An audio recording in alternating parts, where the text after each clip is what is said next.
Hello and welcome to Study IQ. असफलता एक चुनौती है, स्वीकार करो। क्या कमी रह गई देखो और सुधार करो। जब तक ना सफल हो नींद चैन को त्यागो तुम। संघर्ष का मैदान छोड़ मत भागो तुम।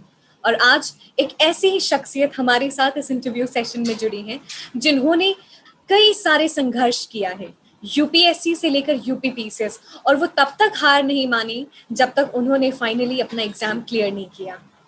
नमस्कार, मैं दिव्यांशी और आज इस इंटरव्यू सेशन में जुड़ी हैं हमारे साथ यूपीपीसीएस 2019 में वर्क ऑफिसर के लिए सिलेक्ट होने वाली भारती जी। बहुत बहुत बधाई भारती जी आपको। Thank you ma'am, thank you so much. और आपको मैं थैंक यू बोलना चाहूंगी कि आपने मुझे इस प्लेटफॉर्म पे आने का मौका दिया है, जिसके माध्यम से मैं इतने सारे एस्पिरेंट से इंटरेक्ट कर पाऊंगी। इसके लिए thank you so much.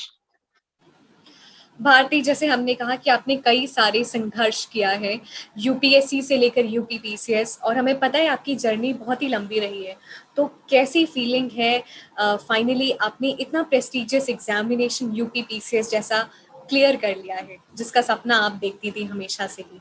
Ji ma'am. Ma'am, जो फीलिंग है वो काफी सरियल है, क्योंकि हमारे एरिया से मैं पहली ऐसी महिला के रूप में इंस्पिरेशन बन के निकली हूँ, कोई लड़की जिसने इतने अच्छे मुकाम को हासिल किया है। तो मेरे साथ साथ ये मेरी फैमिली और मेरे सोसाइटी के लिए भी थोड़ी इंस्पिरेशन की बात है, और सभी लोग बहुत खुश हैं इसको लेकर। और मैं बहुत खुश हूँ अपनी आने वाली जर्नी को लेकर, और मैं कुछ अच्छा करना चाहती हूँ अपनी सोसाइटी के लिए। भारती, हम आपके बारे में और जानना चाहते हैं। जैसे अब तो आपकी नई पहचान होगी as a work officer, but Bharti कौन है? क्योंकि हम पीछे आपके देख सकते हैं काफी सारे शील्ड लगे हैं, तो ये तो हमें पता है कि आप ऑलरेडी बहुत ही ब्राइट स्टूडेंट हैं जिनके काफी सारे रिकॉग्निशंस हैं। जी मैम। मैम, मैं एक बहुत ही छोटे से गांव से निकल के आती हूँ। मेरी जो पृष्ठभूमि है वो एक ग्रामीण पृष्ठभूमि रही है। मैंने अपनी स्कूलिंग जो है वो गांव से ही की है, और जो मेरी ग्रेजुएशन भी हुई है वो भी एक छोटे से टाउन से यहीं से हुई है।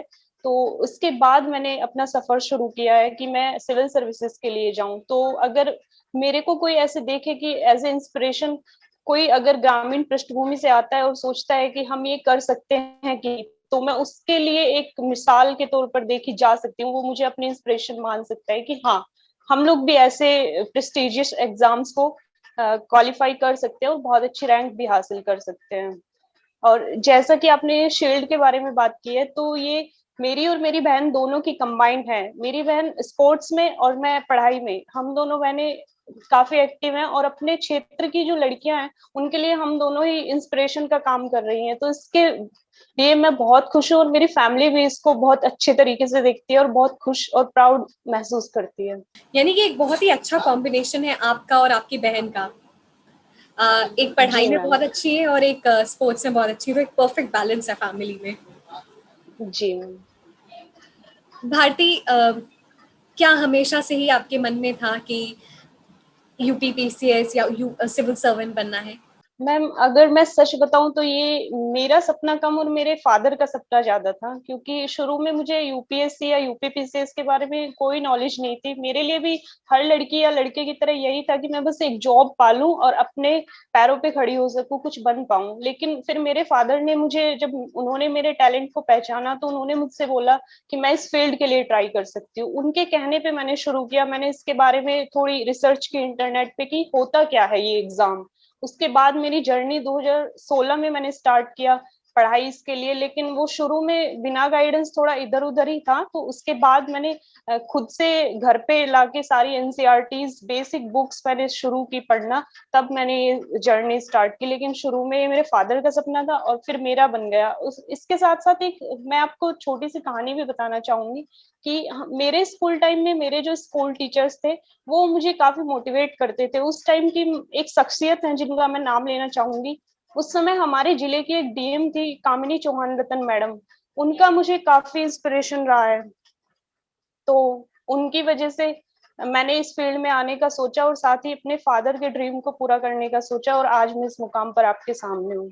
और मुझे बहुत ही खुशी है, और आपके फादर आज डेफिनेटली एक प्राउड फादर होंगे जिनकी बेटी ने इतना बड़ा मुकाम हासिल किया है। और अपने जिले की सभी लड़कियों के लिए आप एक बहुत बड़ी प्रेरणा है। आप बागपत से आती हैं। जी जी मैम। भारती, जैसे आपने कहा कि आपने जब ये एग्जामिनेशन की तैयारी शुरू की तो आपका बहुत ज़्यादा चीज़ क्लियर नहीं था कि एग्जामिनेशन क्या होता है, कैसे तैयारी करनी है। तो कई सारे ऐसे भी एस्पिरेंट हैं जिनको नहीं पता होता है एग्जाम की रिक्वायरमेंट्स, तो उनको अपनी तैयारी किस तरीके से स्क्रैच से शुरू करनी है, क्योंकि आपकी स्टोरी से बहुत सारे लोग रिलेट कर सकते हैं। जी मैम।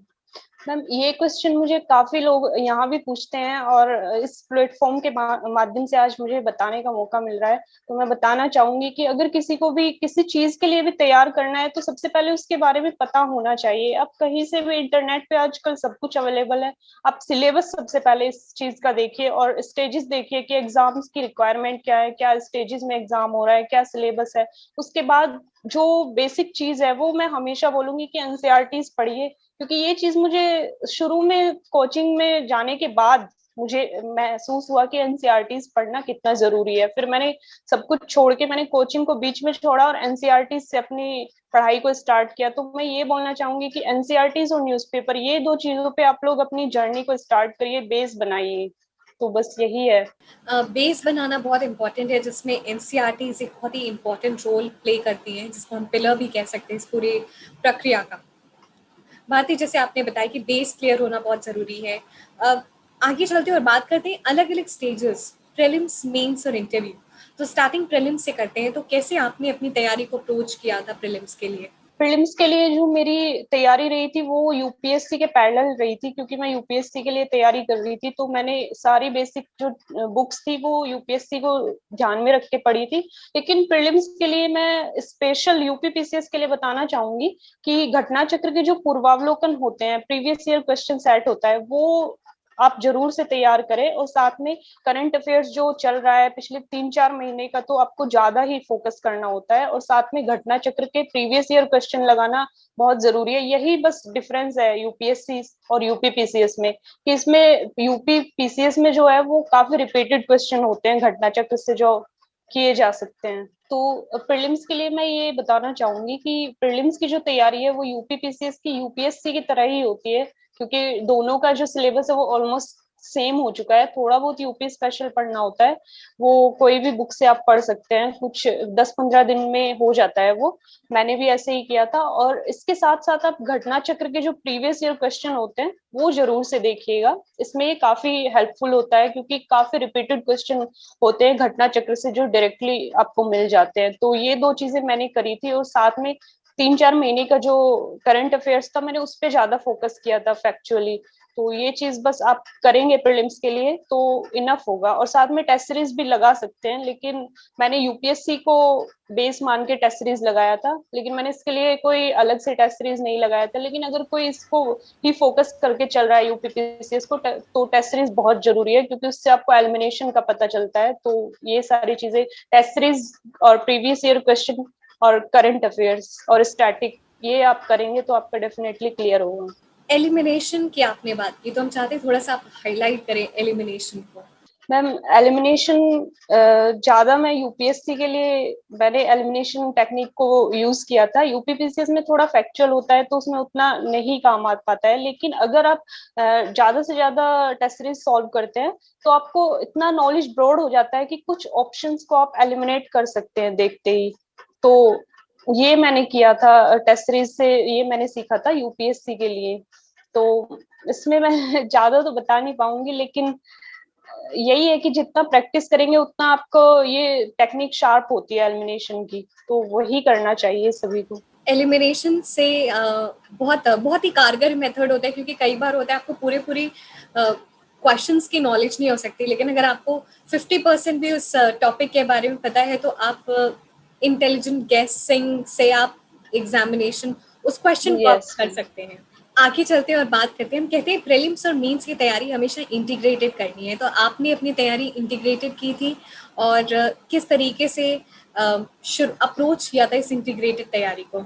मैम मैंने यूपीएससी के लिए मैं तैयारी कर रही थी, तो मैंने प्रीलिम्स और मेंस दोनों को कभी ऐसे सेपरेट करके नहीं पढ़ा था। लेकिन जब प्रीलिम्स के 2 या 3 महीने होते थे तो उसके पहले थोड़ा सा प्रीलिम्स के लिए टेस्ट सीरीज लगाना और थोड़ा फैक्चुअल देखना ये करती थी। लेकिन उसके अलावा मैं मेंस और प्रीलिम्स को इंटीग्रेटेड ही रखती थी। तो इसके लिए स्टैटिक पार्ट और जो हमारा करंट अफेयर्स होता है उन दोनों को मैंने मिक्स करके पढ़ा था, स्टैटिक को करंट से।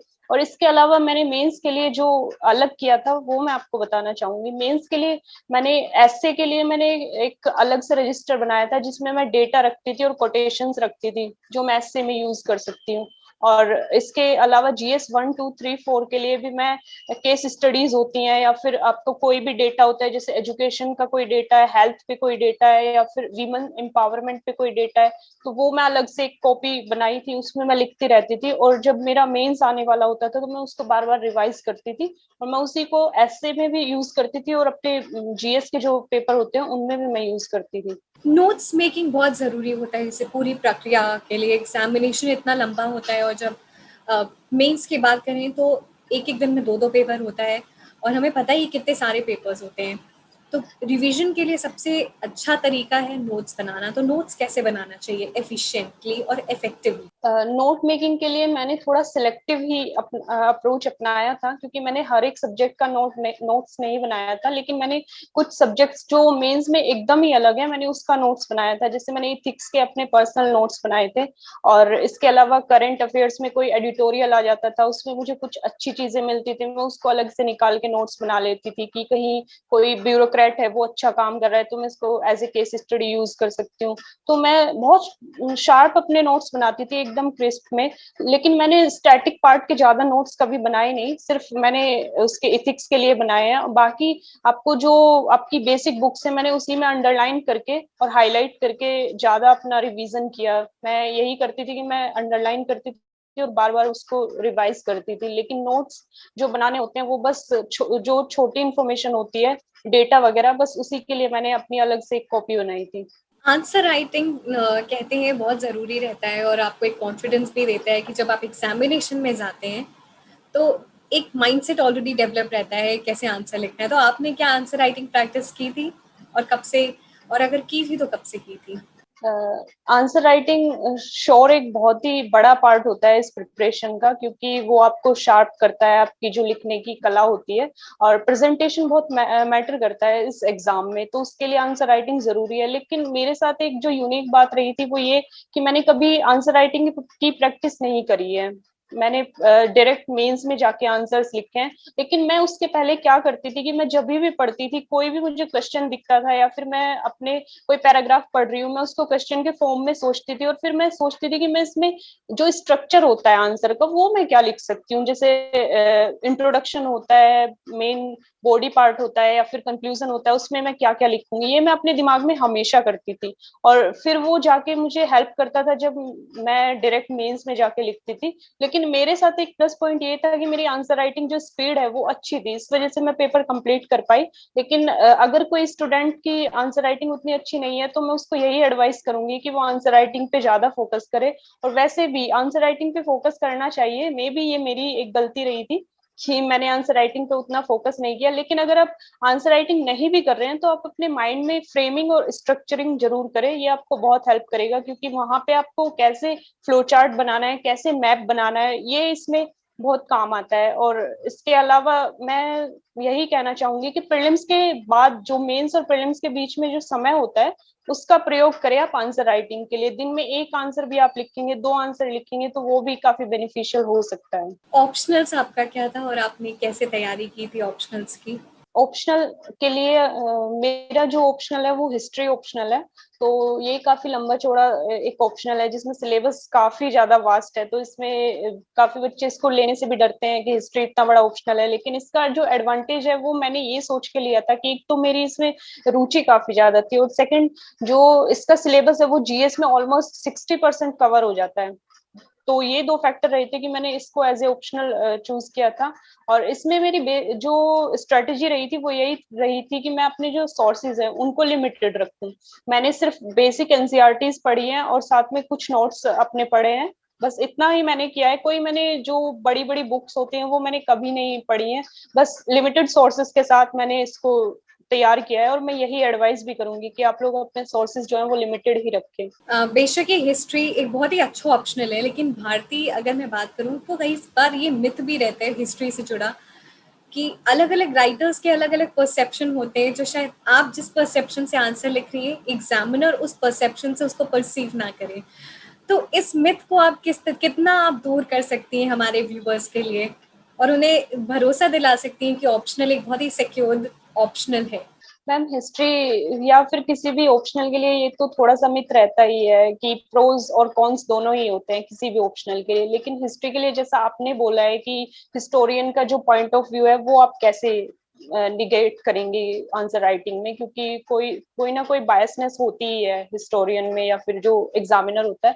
तो इसमें एक जो हमारा सेफ फंडा है वो ये रहता है कि आप कोई भी क्वेश्चन अगर पूछा जाता है तो उसके दोनों आप पहलू बताएं। प्रोज मतलब जो एक हिस्टोरियन, एक धारा के हिस्टोरियन कुछ बोलते हैं वो भी बताए, दूसरा जो हिस्टोरियन बोलते हैं वो भी बताए, और लास्ट में अपना कोई कंक्लूजन ना देते हुए अपनी बात को कंक्लूड करे, तो आप सेफ खेलते हैं उस पे। तो ये मैंने अपने आंसर राइटिंग में किया था कि मैंने कभी कोई स्टैंड नहीं लिया था।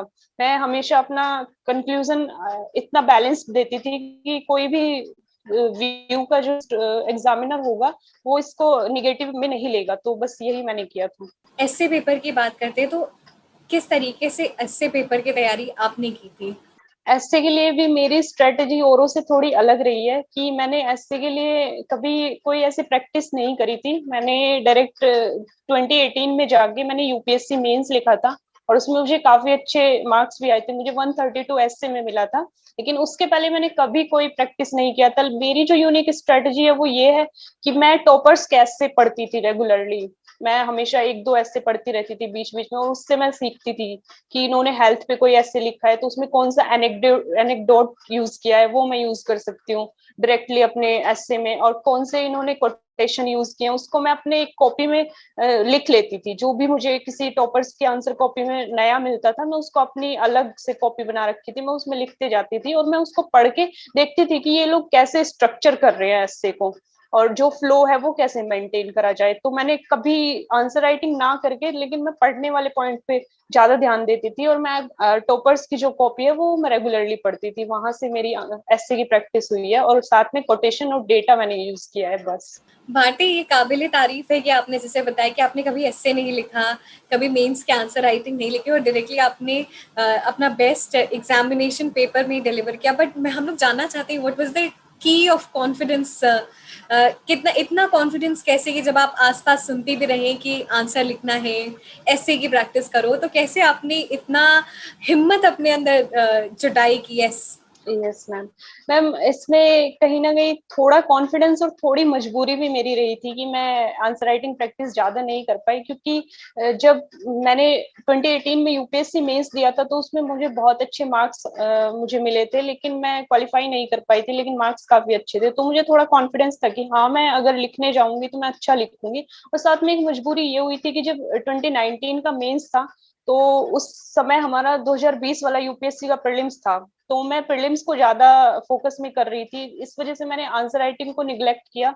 और साथ में मुझे भरोसा था कि मैं लिख लूंगी, बस मैं थोड़ा अपना ब्रशअप कर लूं फैक्ट्स को, डेटा को, और थोड़ा यूपी स्पेशल। बस मैंने इस बेसिस पे मजबूरी को देखते हुए और अपने कॉन्फिडेंस को देखते हुए ये स्ट्रेटेजी फॉलो की। लेकिन मैं ये नहीं कहूंगी कि लोग ये स्ट्रेटेजी फॉलो करें, लेकिन थोड़ा सा स्मार्ट वर्क कर सकते हैं, जैसे मैंने किया कि मैं पढ़ के अपनी कॉपी में आंसर्स जो टॉपर्स के होते हैं उनको पढ़ के मैं उनसे जो अच्छी चीज मिलती थी मैं उठा के उसको अपने रियल एग्जाम में प्रोड्यूस कर देती थी।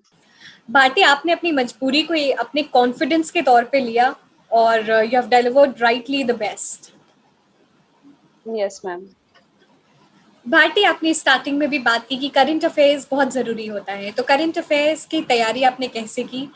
जी मैम, करंट अफेयर्स के लिए जो बेसिक टेम्पलेट होता है वो मैंने भी फॉलो किया था कि न्यूज़पेपर आपको रेगुलर पढ़ना है और साथ में कोई भी आप मंथली मैगजीन उठा सकते हैं।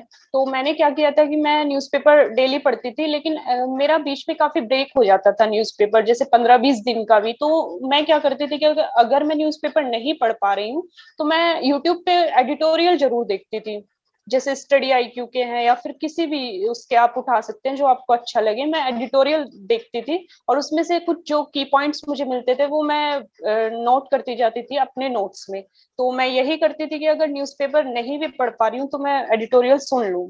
यूट्यूब पे। और ये मेरा अभी के अटेम्प्ट में पूरा साल मेरा यही चला है कि मैं न्यूज़पेपर कंटिन्यूअसली नहीं पढ़ पाई, लेकिन मैंने एडिटोरियल कभी ब्रेक नहीं किया। मैं यूट्यूब पे हमेशा करती थी यूट्यूब ये एडिटोरियल कंप्लीट।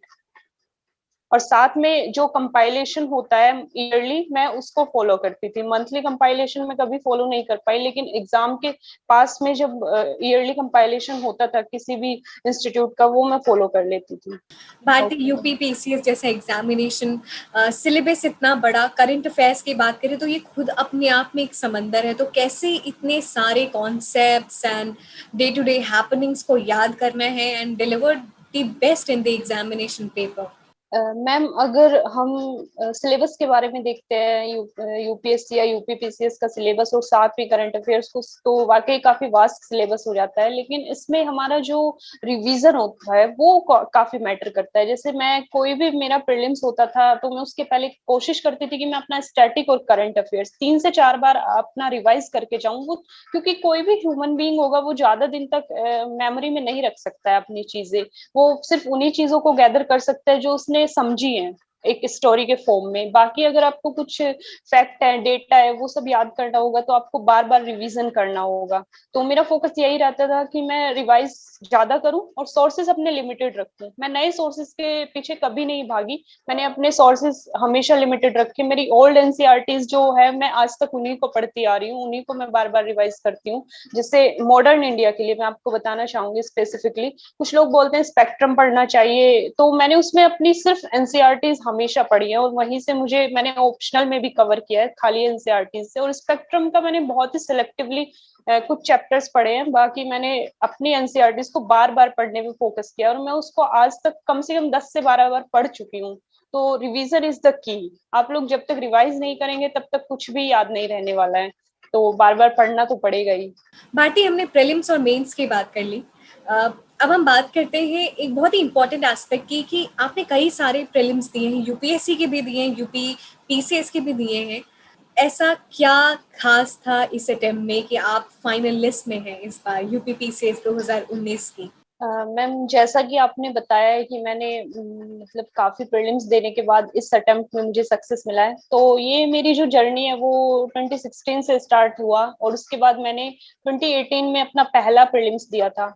और उसके बाद मैंने यूपीएससी और यूपीपीसीएस दोनों में प्रीलिम्स दिया था। मेरा यूपीएससी में मैंने मेंस लिखा, उसके बाद 2019 में मेरा प्रीलिम्स ही क्लियर नहीं हुआ यूपीएससी में। तो मुझे उस टाइम के बाद मुझे लगा कि यूपीपीसीएस में फोकस किया जाए और उसमें मेरा लकीली प्रीलिम्स हो भी गया था। तो मेंस मेरे पास लिखने के लिए था, तो मैंने सोचा कि थोड़ा फोकस अगर मैं यूपीपीसीएस पे करूंगी तो मे भी मेरा निकल जाए। उस टाइम भी मुझे उतनी श्योरिटी नहीं थी क्योंकि मैं खाली यूपीएससी को दिमाग में लेके चल रही थी कि हाँ यूपीएससी ही करना है।